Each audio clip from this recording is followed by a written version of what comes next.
messieurs, bienvenue dans le journal du Petit Bal. Chers petits baliens, préparez-vous car cette année, vous aurez de très grandes surprises. Du nekk lu nga xam ne dañuy taxaw di wax, dañuy daal di déplacer wu, daal di toog, daal di préparer suñu ay invités. Du nekk loo xamante ne damay toog di wax, damay déplacer wu ngeen xool sama décor parce que qui dit journal du Petit Bal, qui dit cérémonie des enfants parlera d'invités. Alors, ce soir, bien sûr, on va communiquer sur tous les artistes qui vont venir dans le journal du Petit Bal, mais bien sûr, la tournée, bien sûr, ça se passe avec les enfants, mais sur 3 cadres. Bu ma nee cadre damay tugg fi nga xam ne fa lañ war a dem xam ngeen ko 25 décembre ñu ngi Dakar stadium Iba Mar Diop dama leen wan dama jël sama temps. léegi nag buñ fa jógee daal di dem Mboro waaye tamit buñ fa jógee dañuy dem fi nga xam ne mooy Gambie attention yan artistes la ñuy am le 25 décembre. le 25 décembre dañ nar a am ki nga xamante ne mooy Viviane. waaw am Titi am Carlou D am Aïda Samb am Sidi Diop am Aby Ndour am Birahim am Ami Collé am Momo Dieng am Bass Thioung mais xam nga lan moo ci gën a neex. waaw artistes yi nar a ñëw yëpp. waaw ku ci nekk dafa war a ñëw ak exclusivité. ndeysaan nee na man du ma ñëw di biisa du ma tàngal damay génn loo xamante ne day bees tàkk. ku ne Petit Bal tudd encadrement boo tuddee Prince Art da ngay tudd ki nga xam ne on ne la présente plus Tata Ngoné Ndour tey elle va nous faire plaisir de nous rejoindre sur ce plateau waaye nag entrée bi dafa yomb. fa lay tëjee dafa yomb xam nga lan moo tax. waaw dañ ne boo ñëwee 15 heures. fekk nañu ubbi ba préparé wu ñu ne 5000 francs nga ñëw ñu ne déeta waaye da ngay am sa cadeau waa lii neexul. neex na trop Petit Bal ngay am foofu mesdames et messieurs bienvenue encore une fois dans le journal du Petit Bal. Véritablement, je pense que tout le monde est au courant. ñëpp xam nañ ko ce n'est plus un secret pour personne. Tata Ngoné Ndour dara ñoru ko lu dul mbégte xale yi dara ñoru ko lu dul xale yi avancer dans le bon sens. Alors, vous m'avez vu tout à l'heure faire des bulles. C'est parce qu'on va se renfermer dans notre bulle. Et notre bulle, c'est le bulle des enfants. Rien que pour préparer le Petit Bal. Alors, Tata, dañ koy def comme ni ñuy tëjoo suñu bureau. D'accord. Tata, na nga def? maa ngi fi. yaa ngi fi. maa ngi sant. Tata, yow ban temps ngay am pour noppalu véritablement. guddi. ñaata heure de sommeil ngay am par jour. entre 5 heures et 6 heures. alors ban moment moo la gën a neex ci seen Petit Gallé bi passé ci présélection yi sélection yi ba finale bi. non au fait y a eu xam nga à chaque fois quand tu organises seen Petit Gallé des fois di nga quand tu sélectionnes des enfants tu peux dire que ne kii de mën na peut-être kii mën na am chance dem ba finale y a eu 2 enfants yu bokkoon pour man yaakaaroon naa ne que ne dina dem ba finale moom mooy la fille de Diourbel et la fille de Fouta donc man je croyais que dinañ dem ba finale. mais malheureusement voilà parce que affaire compétition affaire kii la quoi nu mu tuddati course de fond la du course de vitesse donc sur le chemin elles ont été éliminées mais loolu pour man dindiwul dara ci seen vraiment niveau bi ñu am pour être de bonne chanteuse quoi. mais xam nga lu doy waar xale yi dafa mel ni yaa leen yar. biñ nekkee xale ba tey ñu nekk ak yow noonu la leen di toppee jusqu'à l'école xool seen moyenne yi xool note ci ni muy demee xool nan la ñuy comporté woo foofu waaye lan moo waral loolu. loolu c'est normal je pense que loolu c'est la base parce que comme c'est des enfants li njëkk moom mooy que ne xale boo ko amee da nga koy njëkk yar ba pare jàng bi dafa am solo parce que c'est pour demain et que même n'importe quel métier boo war a choisir rek jàng daf ci am solo. C'est pas parce que on est à l'école qu'on doit être au bureau. Il y a des gens qui ne sont pas dans les bureaux mais qui ont réussi leur vie. Exactement. Donc il faut que tu prépares l'enfant à vraiment tout ça. Donc loolu moom mooy waral que au niveau de seen Petit Gallé exigence bi déjà c'est il faut que nga am moyen pour nga mën ci bokk. beneen affaire bi moom mooy que ne soo fekkee ne bëgg nga nekk ci compétition bi il faut que vraiment que nga nangu am comportement bu baax bon comportement aussi bu baaxul boo ko amee tu es obligé ñu sanctionner la tuuti. ama pour nga mën a kii quoi voilà c'est ça c'est normal c'est pour moi c'est une chose boo xam ne ni que ni c'est normal. c'est normal mais quand même c'est pas facile parce que xam nga boo déggee tax ma ne c'est pas facile déjà dañu am la chance de recevoir ay candidats yu jóge ci yeneen région léegi nag jóge ci yeneen pays sax ñëw participer ci seen Petit Gallé ñu xam ne bëggoo sax di ko fësal bu ñu ñëwee ba bokk ci seen Petit Gallé lépp luy routine scolaire yow da nga koy jël en charge mais il faut nga expliquer ñu noonu comment ça se passe quand même. mais c'est-à-dire que seen Petit Gallé ça regroupe disons toutes les couches sociales.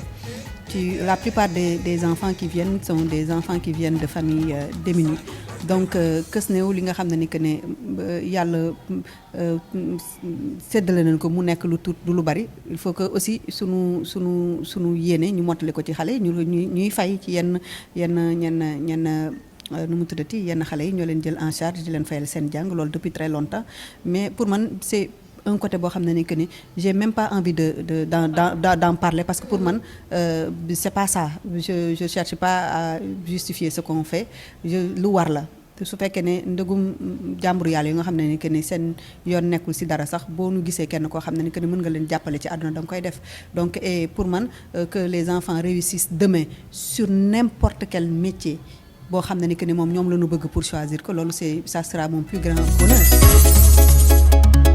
Petit bal, c'est le rendez-vous des enfants. Alors, comme que en route vers le petit bal la ñu wax un retour vers seen petit gallé s'est imposé mais faut ñu waxtaan ak Tata Ngoné mu wax ñu nan la moom nar a préparer petit bal bi ñëw.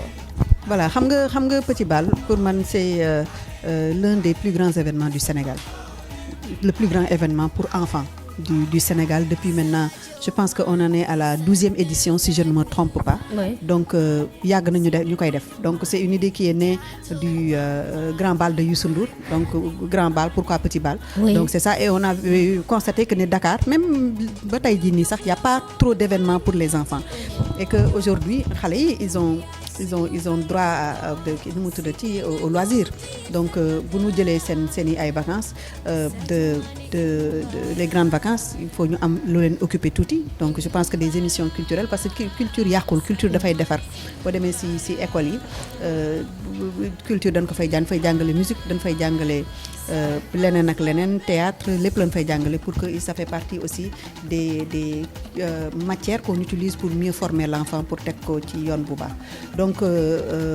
fête pour man feetu Noël àdduna bi yëpp ñoom ñoo koy fêter et que fii Sénégal aussi dañ koy fêter parce que ñun ñëpp benn que ñu nekk jullit que ñu nekk catholique ñun ñëpp benn lañu donc depuis très longtemps ñu koy fêter. Donc mu nekk événement boo xam ne ni que ni tout le monde se sent dedans parce que c'est un événement où tu rencontres yaay bu ànd ak papa wala maam bu ñëw ça c'est pour moi c'est loolu moo ci extraordinaire ça. Tata Ngoné seen petit gallé bi muy def c'est un spectacle bi nga xamante ne ki am xaalis ki amul xaalis ki yor ak ki yoru yëpp mën na ñëw fekkee ko petit bal bi naka noonu avec 5000 francs tu entres tu vois les artistes que tu aimes naturellement da nga bëgg bégal ñi nga xamante ne mooy xale bépp en fonction du niveau de vie qu'ils ont. Non, au fait moi je me dis tout le monde mérite un cadeau. nga am nga ñàkk nga yàlla teg la nattu que.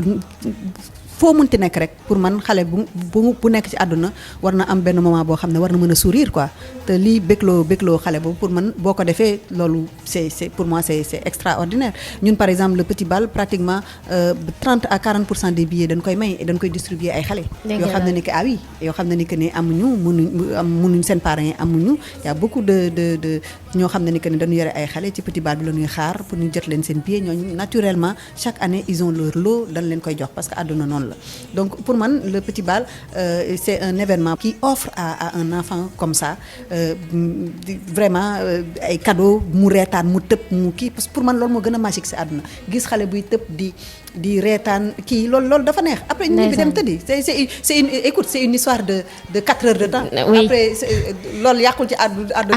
Après on passe à autre chose. Pourquoi le choix du stadium Iba Mar Diop pour le petit bal? gis nga le petit bal fu nekk cadre bu nekk yóbbu nañ ko fa. fu ne foo mënti imaginer rek gàddu nañ petit bal teg ko fa. fu ñu ko teg ñu ne donc fii baaxul fii dafa ndaw fii dafa kii ay affaires yooyu au fait le stadium Iba Mar Diop ñun ñëpp ñoo tombé sous son charme donc parce que tout simplement cadre bi nu mu mel la. ça te donne nu mu tuddati Bercy en miniature. ça te donne c'est et puis voilà et puis c'est chaleureux. xam nga loolu dafa am solo ci concert dafa am solo boo koy def événement spectacle soo koy def nga def ko ci benn lieu boo xam ne les gens dañuy mel ni ku koy dund quoi. des fois moom mooy gën espace bu yàmbalang. donc ñun bi ñu fa defee daaw benn prime seen petit gallé on a refait également cette année ren foofu c'était même pas prévu foofu lañ koy defee quand bi ñu ko defee par lan mais attends mais ñun fii nañ fi def petit bal parce que c'est magnifique c'est beau c'est joli c'est propre et affaire yooyu mën nañ ko defee si lañ ci commencé dox nekk ne bon pour la première fois on va faire le petit bal au stadium Iba Mar Diop mais fu nekk yóbbu nañ ko fa et je pense que là-bas boo fa ñëwee inchallah le 25 tu vas voir autre chose parce que on a expressément donné à quelqu'un boo xam ne yéen di ngeen ko interviewer elle va en parler pour mu defar décor bu magique boo xam ne nit yi bu ñu fa ñëwee dinañ gis quelque chose boo xam ne ni que ni dafay dugg seen biir xol yi quoi donc voilà quoi comme publicité bi nu mu ko waxee rek boo duggee foofu da nga gis loo musa di nga tu vas avoir une scène magnifique également à Mboro parce que Mboro pourquoi Mboro parce que Mboro au fait on a voulu depuis l'année dernière aller là-bas parce que Justine elle est de Mboro c'est elle qui avait gagné l'édition de l'année dernière donc on n'a jamais eu la chance d'y aller parce que bon affaire yi dafa doon daje tout le temps ñuy am lu ñu def donc cette année on s'est dit bon écoute Mboro la ñuy dem dañuy dem waaw le 28 donc on est à Mboro avec Pape Birahim avec Momo Dieng qui va venir également avec les All Stars le lendemain du petit bal comme on avait fait l'année dernière on va à Banjul en Gambie à Bakau ci stadium Independence Stadium avec waa Absolute Entertainment bu Khady Faye donc voilà comme chaque année donc daaw c'était magnifique en Gambie on avait un public boo xam ne man sax dama tiitaloon mosuma gis loolu donc voilà donc ren aussi dañ koy dàbbali comme chaque année Gambie moom ça fait partie de nous on a voulu aussi rajouter la Mauritanie mais malheureusement programme bi dafa xat. Alors naturellement, l'objectif du petit bal, c'est de plonger tous les enfants dans une ambiance chaleureuse et féerique. Quels sont les dispositifs yi nga xamante ne moom lañ jël alors loolu nan la nar a demee. On va même faire plus xam nga petit bal. à chaque fois mais tata tamit yow tata fi xam nga tata est-ce que mën nga ñu woon tamit lu ñu dundagul. non parce que faire plus. waaw parce que ancien petit bal. dafa amoon lu ci doon am lu intéressant parce que dañ daan jël. jar na waxam. non si. li ñu daan def moom mooy que dañ daan jël au fait dañu jël côté moderne boole ko ak côté africain bi quoi. c'est-à-dire on prenait par exemple benn troupe de danse boo xam ne moo doon accueillir nit yi ay affaires yooyu def ci loolu amoon na benn moment aussi petit bal on l'avait enlevé. on va leur donner un concert de 4 heures de temps yu tàng dinañ tëb dinañ dal dinañ lekk dinañ naan voilà. dinañ am seen cadeau sécurité totale comme d'habitude le petit bal c'est de la sécurité voilà donc loolu moom mooy jiitu ci sunu événement et la promotion voilà je pense que tout le Sénégal et tout le monde entier est au courant du petit bal qui va se passer le 25 au stadium Iba Mar Diop ñu teel a jënd seen billets yi. parce que billets yi dina génn à partir de lundi prochain dina nekk ci point de vente yépp Saveur d'Asie. dina nekk RFM. waaw dina nekk Cosaan dina nekk Futur Média fële ci Almadies ci TFM et dina nekk fii à Prince Art voilà.